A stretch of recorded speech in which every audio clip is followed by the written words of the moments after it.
Card ফ্লোতে যখন আমরা একটা নতুন ল্যান্ডিং পেজের জন্য ফানেল ক্রিয়েট করি, ফানেল ক্রিয়েট করার পরে দেখেন এটা আমাদের নতুন ফানেল ক্রিয়েট করছি আমরা একদম স্ক্র্যাচ থেকে।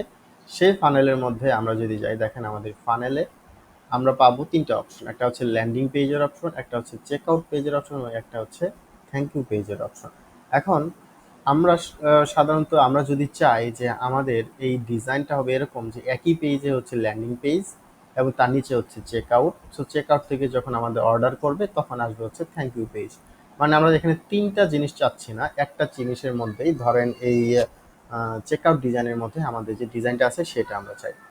তাহলে ঠিক সেই সময় আমরা কিভাবে করব, তখন হচ্ছে আমরা কার্ড ফ্লোতে এই চেক আউট থেকে আমরা দেখেন এখানে হচ্ছে সেটিংস আছে, এই সেটিংসের মধ্যে আমাদের এখান থেকে একটা প্রোডাক্ট সিলেক্ট করে নিব। প্রোডাক্টের নাম ধরেন হচ্ছে আমরা দেখি যে আমাদের কোনো প্রোডাক্ট আছে, যে কোনো একটা প্রোডাক্ট আমাদের এখান থেকে সিলেক্ট করা উচিত। ধরেন হচ্ছে যদি এখানে সিলেক্ট করি, ঠিক আছে, একটা প্রোডাক্ট আমাদের চলে আসছে। তো এখানে এই প্রোডাক্টটা আমরা যখন সিলেক্ট করব প্লাস দিয়ে অ্যাড করে নেব, এই প্রোডাক্টটা ধরেন অ্যাড করে নিলাম। অ্যাড করে নেওয়ার পর আমরা সেভ দিলাম। তো সেভ দেওয়ার পরে আমাদের যে পেজটা আছে সেই চেকআউট দেখেন এখন আমাদের প্রোডাক্ট একটা সিলেক্ট করা আছে। এখন আমরা যদি ভিউ স্টেপে যাই, দেখেন আমাদের ডিজাইন, আমাদের ডিজাইনের মধ্যে সাধারণত শুধু এই প্রোডাক্টটাই আছে, আর কোনো কিচ্ছু নাই। কারণ যেহেতু এইটা হচ্ছে একটা চেকআউট পেজ, এই চেকআউট পেজে প্রোডাক্টটা সিলেক্ট করা আছে অলরেডি, যেহেতু একটু আগে ছিল নো অ্যাসাইন, এখন কিন্তু একটা প্রোডাক্ট অ্যাসাইন। মানে এখানে যখনই আসবে তখনই কিন্তু সে একটা প্রোডাক্ট দেখতে পাবে, এখন সে অর্ডার করতে পারবে। সো এই অর্ডারের উপরেই আমাদের ডিজাইনটা হবে। যে কারণে আমরা কি করব, এটাকে একটা আমরা এডিট করব। যখন আমরা এডিট করতে যাই, দেখেন আমাদের কি বলতেছে, স্টেপ এডিটিং ইজ ডিসেবলড। কেন? কারণ এটা হচ্ছে ইনস্ট্যান্ট লেআউট, যে কারণে আপনার ইনস্ট্যান্ট লেআউটটা অলরেডি অ্যাক্টিভ করা আছে, সেটাকে আমরা অন করতে হবে এরকম কিছু একটা। যাই হোক, আমাদের ইনস্ট্যান্ট লেআউটটা কোথায় পাবো, এই অপশন থেকে উপরে যান। উপরে যাওয়ার পর দেখেন এই যে ফানেল, প্রত্যেক ফানেলেরই আলাদা একটা সেটিংস আছে, ওপেন ফানেল সেটিংস। এখানে ক্লিক করে দেখেন এই যে ইনস্ট্যান্ট লেআউটটা ওপেন করা আছে, এটাকে আমরা অফ করে দিয়ে সেভ দিব। দেওয়ার পরে এখানে ক্রস করে দিব। ক্রস করে দেওয়ার পরে আমরা আসলে এখানে এটাকে দেখতে পাবো, কিন্তু মাঝে মাঝে এটা আসবে না। তখন আপনাকে এই কাজটা করতে হবে, যেটা একটা রিলোড দিবেন। সো রিলোড দেওয়ার পরে আপনার এই অপশনটা আবার মাঝে মাঝে চলে আসবে। দেখেন অপশন দেওয়ার পরে দেখেন আপনার এখন এডিট স্টেপ চলে আসছে। তো এইটাকে আমরা কি করি, কন্ট্রোল দিয়ে নতুন একটা পেজে ওপেন করি।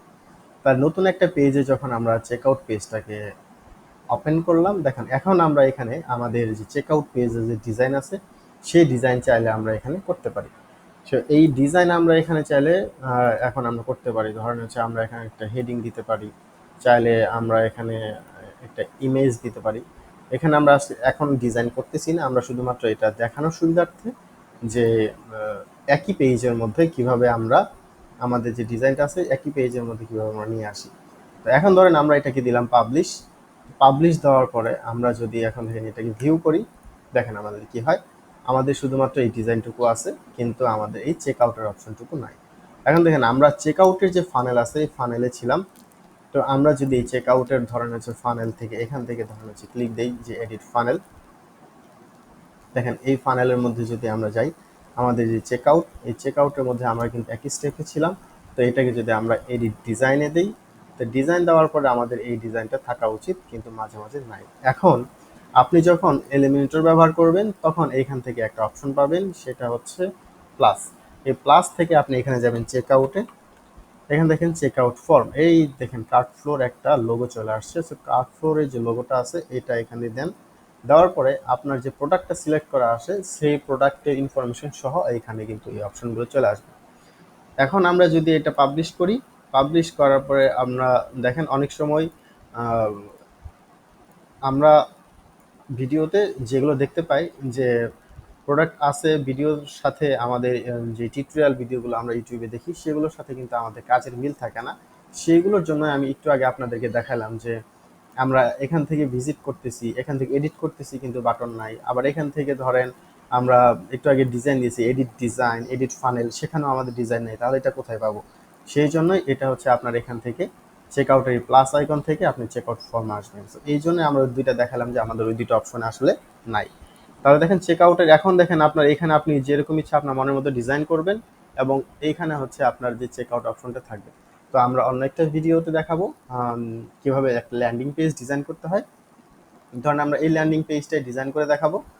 এবং এখান থেকে চেক আউট পেজটাও আমাদের একটু সুন্দর করব এরকম করে, যেন আমাদের ফানেলটা দেখতে অনেক বেশি সুন্দর হয় এবং আমাদের কাস্টমাররা কিভাবে এখানে এসে অর্ডার করতে পারে।